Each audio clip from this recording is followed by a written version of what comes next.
Hi, I'm attorney Steve Yurkonis, and today I want to talk to you about uninsured motorists. If you are injured in a motor vehicle accident, one of the first things on your mind is probably going to be to get the insurance information of the other driver. But what happens when you find out that they do not have any auto insurance? Here we'll cover what to do if you find yourself in that situation and how to best protect your rights. In Pennsylvania, the law requires all motorists to carry a basic level of auto insurance. Someone's insurance can range from basic liability and limited tort coverage all the way up to full tort with higher policy limits. Just because this is the law in the state does not mean that everybody follows it. It is estimated that about 7 to 10% of Pennsylvania drivers are currently uninsured. Another situation in which this comes into play is when a driver is insured, but they're not covered for the vehicle they're driving. Rental vehicles, a moving truck, or other type of vehicle may be excluded from the policy and the driver may not even know. So who pays for your medical expenses and damages if you are injured at the fault of an uninsured driver?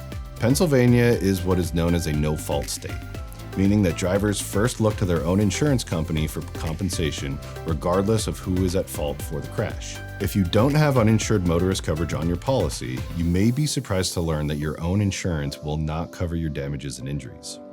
They can reject your claim, leaving you to have to personally sue the at-fault driver, potentially recovering nothing. If that driver doesn't have insurance, it's typically a good indication that they may not have many assets. This is why we highly recommend adding uninsured motorist coverage to your policy, and not just the Pennsylvania minimum of $15,000, $30,000.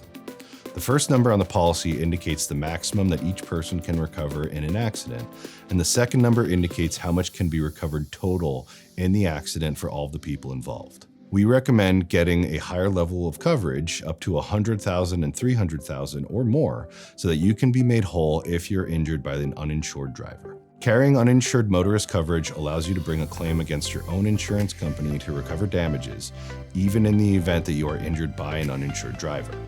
This coverage is required by law to be offered on every policy, and the only way to reject it is explicitly in writing. Always make sure you understand exactly what your insurance will cover in the event of an accident.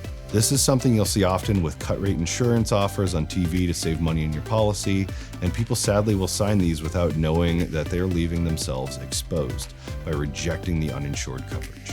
If you are involved in an accident, it's important to contact an attorney as soon as possible to make sure you're doing everything you can to get yourself the compensation you are entitled to. Our office is always here to help, and you can reach us at 1-800-518-4529 or at our website, o'connorlaw.com.